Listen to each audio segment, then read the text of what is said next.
Hello everyone, how are you all? I hope you are all doing good. So మనం previous క్లాస్లో ఈ grammar part అంటే ఈ conversation ఇంకా మీనింగ్స్ ఆపోజిట్ వర్డ్స్ చెప్పుకున్నాం. ఈ బ్లాంక్స్ ఇవి ఇంకా match the following, true or false ఇవన్నీ మీకు ఇచ్చిన వర్క్ ఇవి. So in today's class we discuss the remaining grammar part. ఇక్కడ రోమన్ నెంబర్ 4 చూడండి, ఫోర్త్ వన్.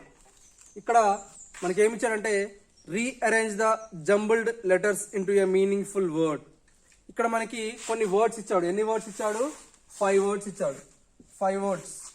ఆ 5 వర్డ్స్ జంబుల్డ్గా అంటే తికమక అంటే అటు ఇటు ఆర్డర్లో లేకుండా ఆ వర్డ్స్ లెటర్స్ అన్ని డిఫరెంట్గా ఉన్నాయంట.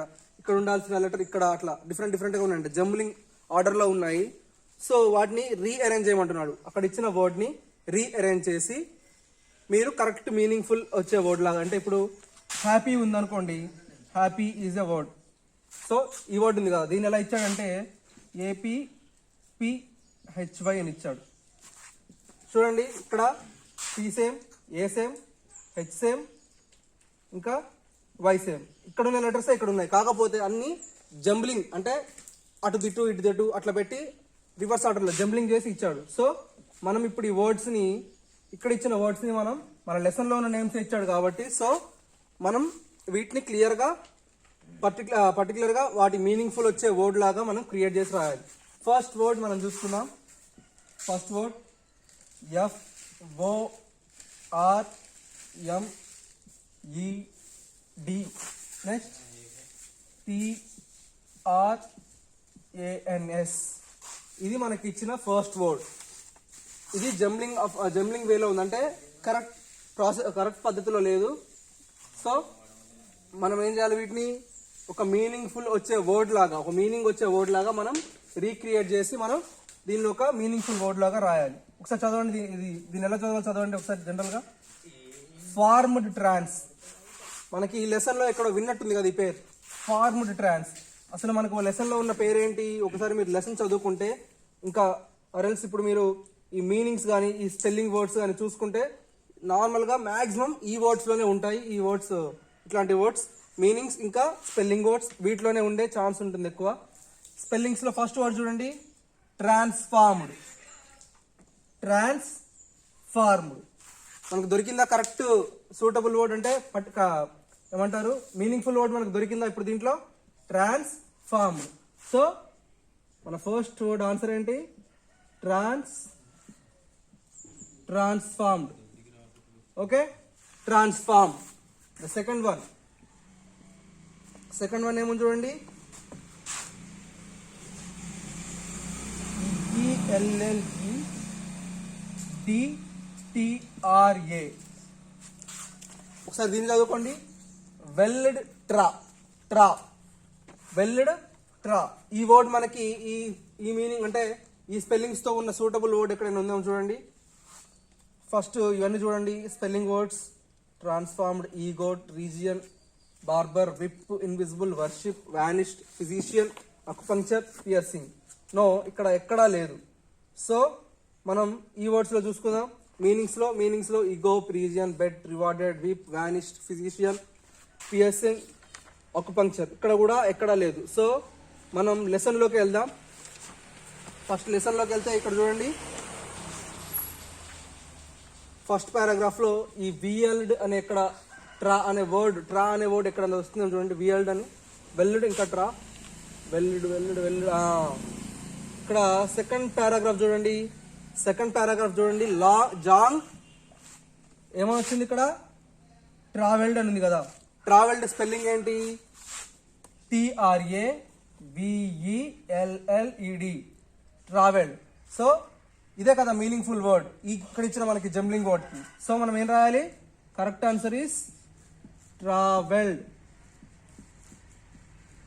Travelled is the meaningful word for this jumbling word. So next third one చూడండి.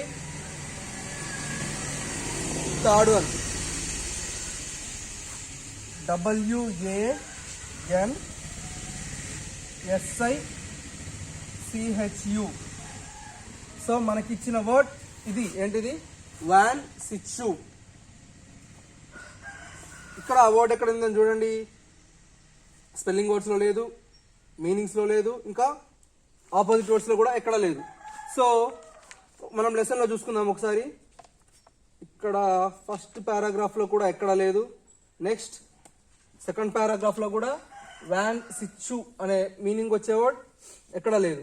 సో థర్డ్ పారాగ్రాఫ్ చూడండి, ఇక్కడ వన్స్ హీ రీచ్డ్ సిచువాన్, ఇక్కడ ఏముంది చూడండి, సిచువాన్, స్పెల్లింగ్ అదే కదా, SICHUWAN, సిచువాన్. సో కరెక్ట్ ఇదే కదా, సిచువాన్ కదా దానికి suitable word. So we write situation. ఇంకా అక్కడ 2 జంబ్లింగ్ వర్డ్స్ ఉన్నాయి. That is your work in that today's class. ఆ 2 వర్డ్స్ వాటికి సూటబుల్ అయ్యే మీనింగ్ఫుల్ వచ్చే వర్డ్ని ఇక్కడ మీరు రాయాలి. So next turn the page now. ఇది అర్థమైంది కదా ఎలా రాయాలో. ఒకసారి మీనింగ్స్లో ఇంకా ఆపోజిట్ వర్డ్స్ ఇంకా స్పెల్లింగ్ వర్డ్స్లో ఫస్ట్ చెక్ చేసుకోండి. మ్యాక్సిమం అక్కడే ఉంటాయి ఈ వర్డ్స్ అన్ని. ఒకవేళ అక్కడ దొరకకపోతే లెసన్లో మీరు ఇక్కడ వచ్చే స్పెల్లింగ్స్తో రిలేటెడ్గా ఎక్కడున్నాయని చూసుకొని వాటిని అప్పుడు రాయాలి. So next all of you take page number 24. Page number 24 తీస్తే ఒకసారి రాసుకోండి మీరు.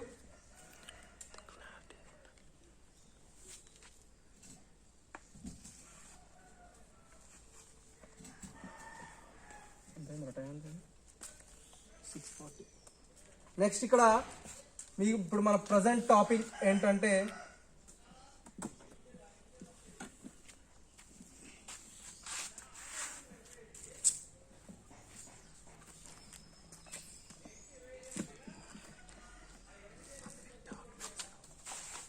Present topic is question tag. Question tag అంటే ఏంటి, మనం క్వశ్చన్ ట్యాగ్స్ ఎక్కడ యూజ్ చేస్తాం, అసలు క్వశ్చన్ ట్యాగ్స్ ఎందుకు యూజ్ అవుతాయి అనేది ఈరోజు ఇప్పుడు టాపిక్లో మనం చూసుకుందాం. ఫస్ట్ ఇక్కడ మనకి ఒక 2 సెంటెన్సెస్ ఇచ్చాడు. ఆ 2 సెంటెన్సెస్ ఏందో చూడండి. Ramu is playing football, isn't he. First sentence is Ramu is playing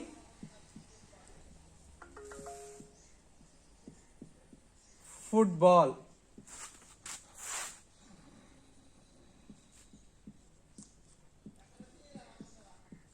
Isn't he? Next sentence, Ramu is not playing football.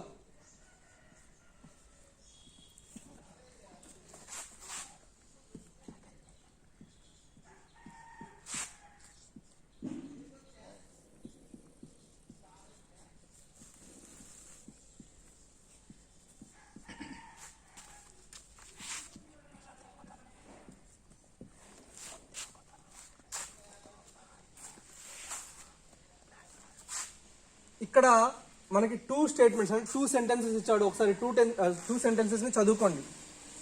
Ramu is playing football, isn't he. దీని మీనింగ్ ఏంటంటే రాము ఫుట్బాల్ ఆడుతున్నాడు. ఇజంట్ హీ అంటే ఆడుతున్నాడా, ఆడుతున్నాడు కదా అని. Ramu is not playing football, is he. Ramu football ఆడటం లేదు, ఈజ్ హీ ఆడుతున్నాడా. ఓకే, అర్థమవుతుందా వీటి మీనింగ్.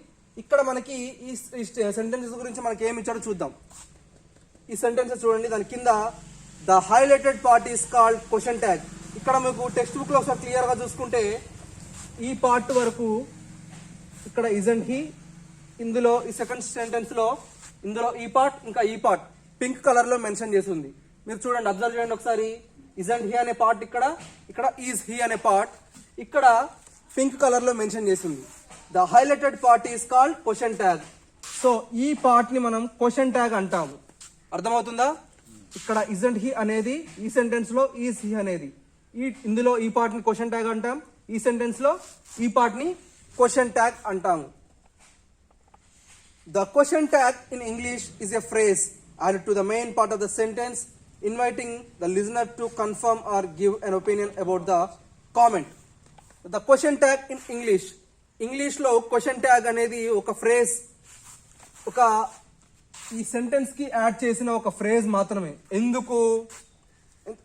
ఎందుకనేది చూసుకుందాం. ఇందులో ఇది మెయిన్ పార్ట్, ఇది మాత్రం ఒక క్వశ్చన్ ట్యాగ్ అనేది ఒక చిన్న ఫ్రేజ్ మాత్రమే. Inviting the listener to confirm or give an opinion.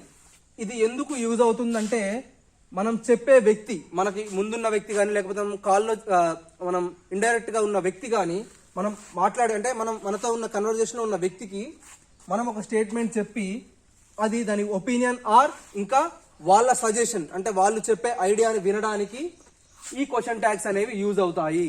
అర్థమవుతుందా? అంటే వాళ్ళ ఒపీనియన్ ఆర్ ఐడియాస్. ఇక్కడ చూడండి, లిజనర్ టు కన్ఫర్మ్, వాళ్ళకి అది కరెక్టా కాదని తెలుసుకోవడానికి, అంటే కన్ఫర్మేషన్ అండ్ అబౌట్ ఇన్ఫర్మేషన్. ఒకవేళ అది కరెక్ట్ అయితేనే, కన్ఫర్మేషన్ అంటే కరెక్టేనా లేకపోతే కాదా, ఇంకా మీ ఐడియాస్ ఏమైనా ఉన్నాయి, ఇంకా అది కరెక్టా కాదా, లేకపోతే ఇంకేమైనా చెప్పాల్సింది ఉందా అని అనుకున్న టైంలో ఇట్లాంటి క్వశ్చన్ ట్యాగ్స్ మనం యూజ్ చేస్తాం. ఇప్పుడు మీరు ఇంటికి వెళ్ళారు, సడన్ గా ఇంటికి వెళ్ళేసరికి మీ డాడీ, మీరు స్కూల్ నుంచి ఇంటికి వెళ్తారు. ఇంటికి వెళ్ళేటప్పుడు మీ మదర్ మీకోసం స్కూల్ బస్ దగ్గర వెయిట్ చేస్తూ ఉంటుంది. ఇంటికి వెళ్తారు, మమ్మీ డాడీ ఊరికి వెళ్ళాడా వెళ్ళలేదా అని అడుగుతాం కదా. మమ్మీ డాడీ నా కోసం ఈవినింగ్ బొమ్మలు తీసుకొస్తా అన్నాడు, తీసుకొచ్చాడా అని మళ్ళీ క్వశ్చన్ చేస్తాం కదా. అంటే కన్ఫర్మేషన్, తీసుకొచ్చాడా లేదా, ఇంకా వెళ్తా అన్నాడు కదా, వెళ్ళాడా లేదా, ఇలా కన్ఫర్మేషన్ కోసం చేయడాన్ని క్వశ్చన్ ట్యాగ్స్ మనం యూజ్ చేస్తాం. తీసుకొస్తే తీసుకొచ్చాడు కదా అనుకుంటాం కదా. సో తీసుకొచ్చాడా లేదా అని కన్ఫర్మేషన్ చేయడానికి మనం ఈ question tags will use here. ఒకటే, ఏం లేదు, మనం ఈ క్వశ్చన్ ట్యాగ్స్ అనేవి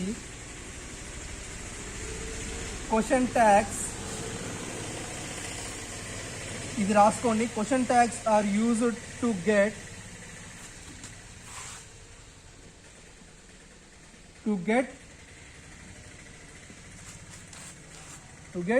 information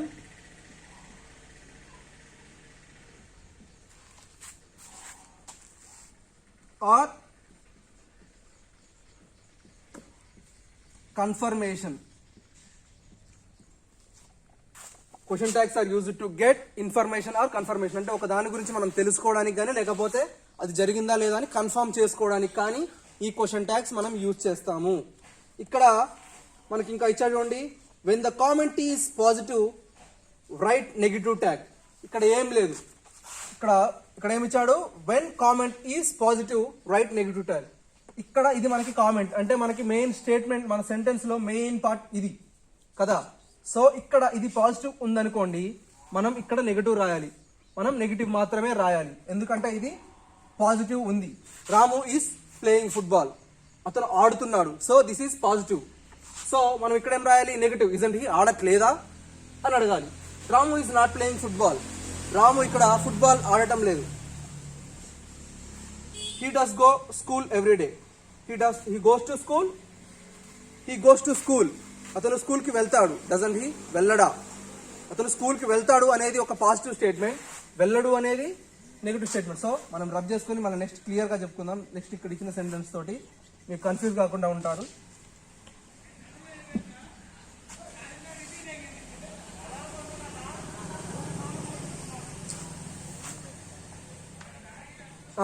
ఒకసారి క్లియర్ గా చెప్తానండి. ఒకవేళ మనం చెప్పుకునే సెంటెన్స్ లో మన స్టేట్మెంట్ పాజిటివ్ అయితే మనం చెప్పుకునే సెంటెన్స్ చూడండి. ఫస్ట్ మన సెంటెన్స్ అంటే మనం మొత్తం రాసుకునేంత సెంటెన్స్. సో మనం చెప్పే స్టేట్మెంట్ అనేది పాజిటివ్ అనుకోండి, అంటే మనం ఒక కరెక్ట్ వేలో వాడు చేసేది కరెక్టే అని మనం చెప్తున్నాం అనుకోండి, అప్పుడు క్వశ్చన్ ట్యాగ్ అనేది నెగిటివ్ అవుతుంది. ఓకే, ఒకవేళ స్టేట్మెంట్ నెగిటివ్ అనుకోండి, క్వశ్చన్ ట్యాగ్ అనేది పాజిటివ్ అవుతుంది. దీని గురించి మనం ఇప్పుడు క్లియర్ గా చెప్పుకుందాం. When the comment is positive, so ఈ స్టేట్మెంట్ అనేది పాజిటివ్ అయినప్పుడు క్వశ్చన్ ట్యాగ్ అనేది నెగిటివ్ అవుతుంది. అండ్ దాని కింద చూడండి, ఎగ్జాంపుల్ కింద, when comment is negative right, when comment is negative question tag positive గా రాయాలి. మనం ఒకసారి దీని గురించి చూసుకుందాం. ఇక్కడ మనకి ఫస్ట్ ఇచ్చిన ఎగ్జాంపుల్ చూడండి, ఈజీ అని ఇచ్చాడు కదా. Easy, he goes to school. This is the statement here. First of all, this is the statement. దీనికి మనం క్వశ్చన్ ట్యాగ్ ఎలా రాసుకోవాలో చూద్దాం. he goes to school, తను స్కూల్ కి వెళ్తాడు. సో వెళ్ళడం అనేది పాజిటివ్, వెళ్తున్నాడు కదా, so it is a positive statement. Positive అంటే ప్లేస్ అంటే positive, this is a positive statement. So మనం ఇక్కడ ఏం రాయాలి, he goes to school. So మనం ఇక్కడ ఏం రాసుకోవాలి, నెగిటివ్ స్టేట్మెంట్ అంటే నెగిటివ్ ట్యాగ్ రాయాలి కదా. సో మనం ఏం రాసుకోవాలి,